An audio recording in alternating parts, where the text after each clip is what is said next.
Bonjour, donc je vais vous montrer aujourd'hui comment mettre un devoir sur l'ENT pour les élèves, pour pouvoir ensuite l'évaluer sur l'ENT directement.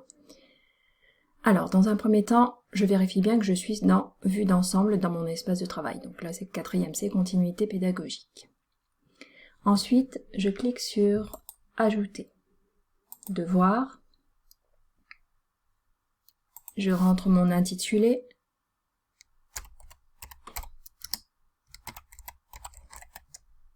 Et j'ajoute mon fichier que j'ai préalablement préparé.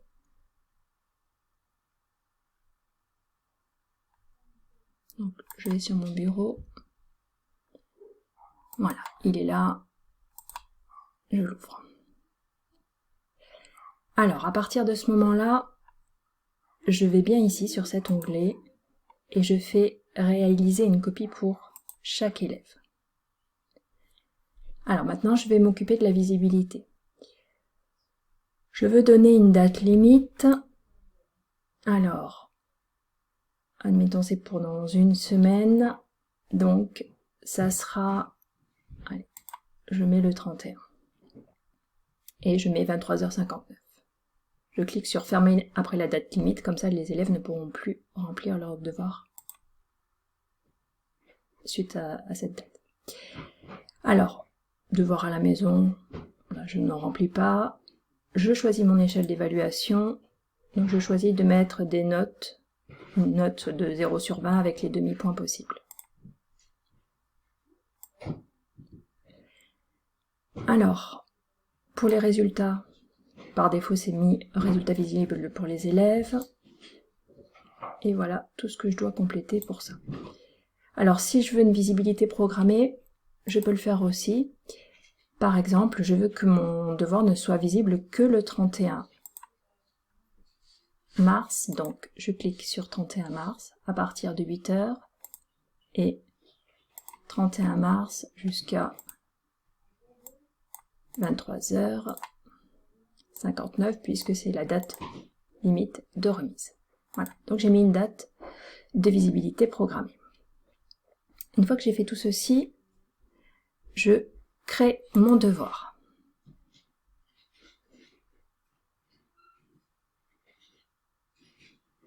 Voilà. À ce moment-là, j'ai tous les noms de mes élèves qui s'affichent avec à côté non rendu, ce qui est normal parce qu'ils n'ont pas encore accès au devoir. Quand ils y auront accès, quand ils auront commencé à travailler dessus, il y aura un petit i qui se mettra à côté de non rendu lorsque le travail sera enregistré comme brouillon.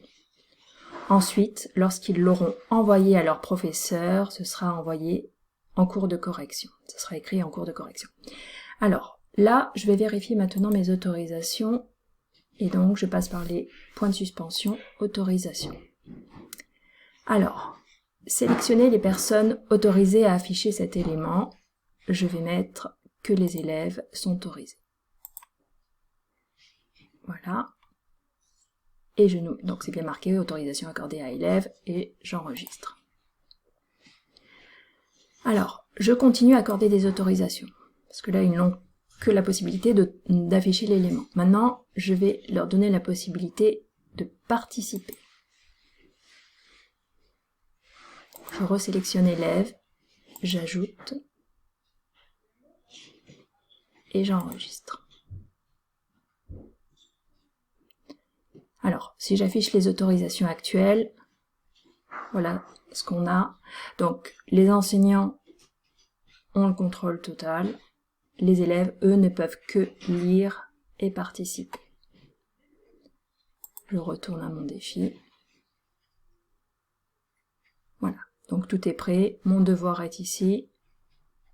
J'ai mes élèves. Je peux afficher la totalité sur une seule page, si je le souhaite, ce qui est plus pratique. Voilà, donc mes 29 élèves sont là. Si je veux, je peux à tout moment venir modifier les options. C'est-à-dire que je peux enlever la visibilité programmée, je peux enlever la date limite, changer mon échelle d'évaluation. Voilà donc pour la mise en ligne d'un devoir. Les élèves savent normalement comment faire, ils ont reçu un tuto, donc en fait ils font juste répondre au devoir, et une fois qu'ils ont envoyé, le devoir est disponible pour la correction. Voilà, c'est tout pour aujourd'hui.